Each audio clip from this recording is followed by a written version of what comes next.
Hello everybody, here's Philip, my Russian student. He came to Odessa to learn Russian, and he kindly agreed to answer some questions about learning Russian and about learning Russian in Odessa.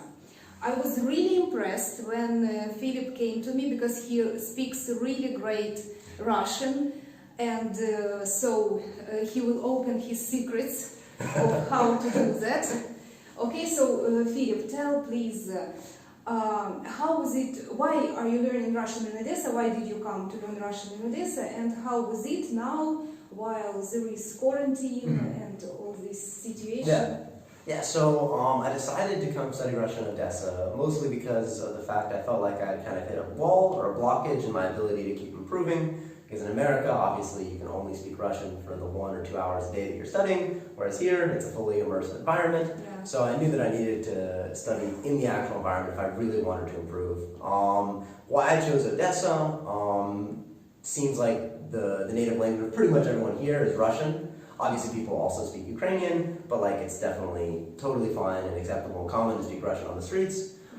It's much easier to come here and study than if I were to have gone to Russia. Obviously, I thought about going to like Moscow or St. Petersburg, but firstly, even without even talking about coronavirus, with the visas, it's pretty much not impossible, very hard as an American student, a lot of logistics. And secondly, now during the coronavirus, I don't even know, but I'm pretty sure it would be virtually impossible for an American to go study there. So Odessa is definitely the place to be to come study Russian.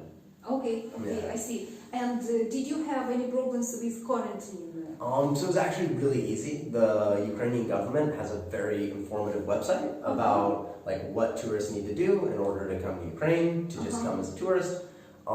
If you're coming from a red zone country, which is most of the world, it's classified by any country that has more infections than Ukraine. And Ukraine does not have that many right now in comparison, so most places you're going to be a red zone country. All you need to do is have a coronavirus test that was taken within 3 days of your arrival in Odessa. Okay, so did you take your test in America? So I was coming from Turkey. I had been there, so I took it in the Istanbul airport, which is very easy. It had a 6-hour turnaround. It was only $30. Did it in the airport. If you're an American student and you can't get tested in America, which should not be a problem, we have a lot of testing. But if for some reason something comes up, you can fly to the Istanbul airport, schedule a layover there, and get the test there, wait in the airport. Now please share your experience of learning Russian. So tell me please, where did you learn Russian before, and how did you manage to start to speak Russian at this level, fluent level? So I started taking Russian in university. I took 2 intensive classes in university, which is the equivalent of like 4 normal semesters, but it was only within a 2-semester period. I learned all of the grammar pretty much, very strictly, very thoroughly.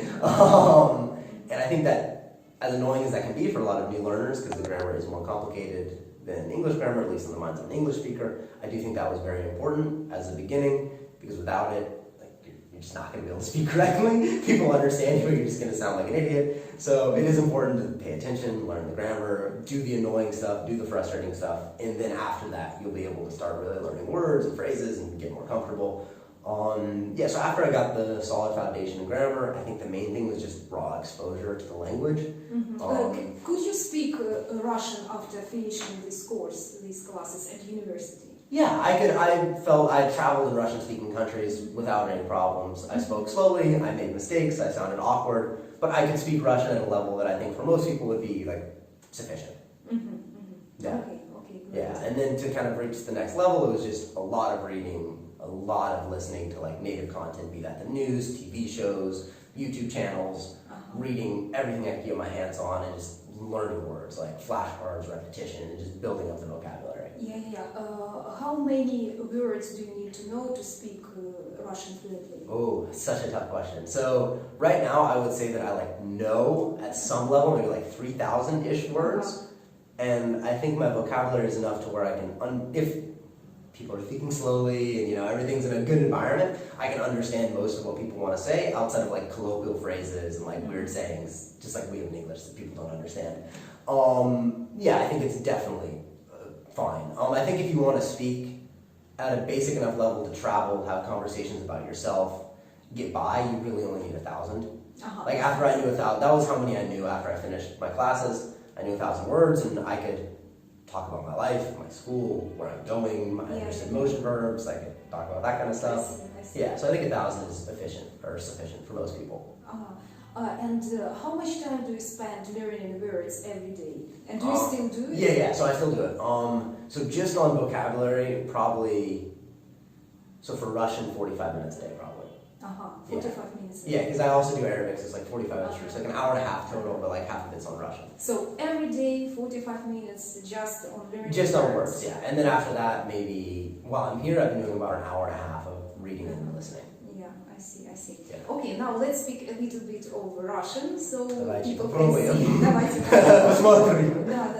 Итак, а что вы делали здесь вот на этом курсе русского языка, на наших курсах? Как проходили ваши занятия? Что вы делали на занятиях? Да. И так далее. Да. So, в принципе, мне кажется, что как-то я начал делать наши уроки, я хотел сфокусировать на разговорный русский язык. Да. Поэтому мы говорим, конечно, очень часто, очень много на русский язык. Тоже мы читаем очень интересную статью о культуре, о истории, все. И из этих статей я очень много слов. У нас есть новые темы, о которых мы можем говорить. Да. О каких темах вот мы говорили?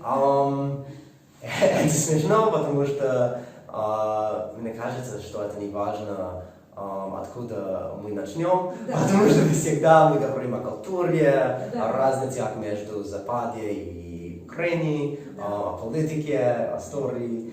Да. Хорошо. Что вам больше запомнилось из наших тем?